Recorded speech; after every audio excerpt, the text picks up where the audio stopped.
আসসালামু আলাইকুম। দিন যত যাচ্ছে বাংলাদেশ ক্রিকেটের সবচেয়ে বড় টুর্নামেন্ট বাংলাদেশ প্রিমিয়ার লিগ ততই ঘনিয়ে আসছে।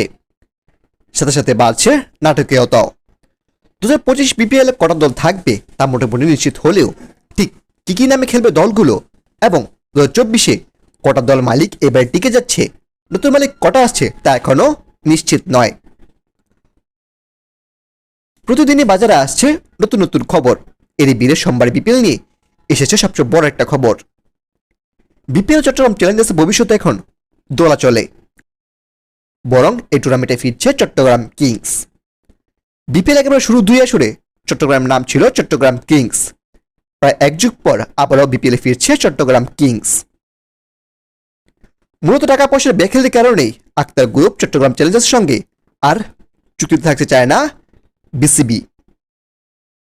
এদিকে অন্যান্য ফ্রাঞ্চাইজি নিয়েও আছে কিছু খবর। প্রায় 4 বছর পর বিপিএলে ফিরছে রাজশাহী রয়্যালস। গেলবার রানার্স আপ কুমিল্লা ভিক্টোরিয়ান্স এবারে মৌসুমে আর থাকছে না। জানা গেল 2025 বিপিএলে কুমিল্লা নামের কোনো দলই থাকবে না।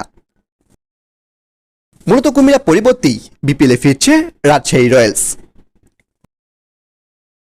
এদিকে সব গুঞ্জন উড়িয়ে 2025 বিপিএলে দেখা যাবে রংপুর রাইডার্সকেও। এবার বিপিএলের সবচেয়ে বড় চমক হিসেবে এবার বিপিএল দল কিনেছেন মেগাস্টার সাকিব খান। তিনি কিনেছেন মূলত বাংলাদেশের রাজধানী ঢাকা দলটিকে।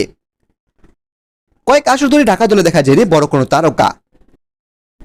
এবার আশা করাই যায় অন্যান্য দল থেকে তারকা ক্রিকেটাররা বেশি থাকবে এই দলে। অন্যদিকে গতবারের মতোই এবার বিপিএলও থাকছে খুলনা টাইগার্স, সিলেট স্ট্রাইকার্স এবং গেলবারের চ্যাম্পিয়ন দল ফরচুন বরিশাল। 2025 বিপিএল-এর প্লেয়ার ড্রাফট অনুষ্ঠিত হবে আগামী সেপ্টেম্বর মাসের 5 তারিখ এবং বিপিএল-এর প্রথম ম্যাচটির কথা রয়েছে 27 ডিসেম্বর। তো দেরি না করে এখানে একটু দেখে নেব 2025 বিপিএল-এ কোন কোন দলগুলো থাকছে। 1 নম্বরে থাকছে Fortune Sporting Limited, Fortune Barishal. 2 নম্বরে থাকছে মাইন্ডট্রি লিমিটেড, খুলনা টাইগার্স। 3 নম্বরে থাকছে future sports Bangladesh, Sylhet strikers. 4 নম্বর থাকছে ভ্যালেন্টাইন্স গ্রুপ, রাজশাহী রয়্যালস। 5 নম্বর থাকছে টগ স্পোর্টস লিমিটেড, রংপুর রাইডার্স। 6 নম্বর থাকছে লিমা খানল্যান্ড, সাকিব খানের দল, ঢাকা। সবশেষ 7 নম্বর থাকছে skill sports limited, Chattogram Kings.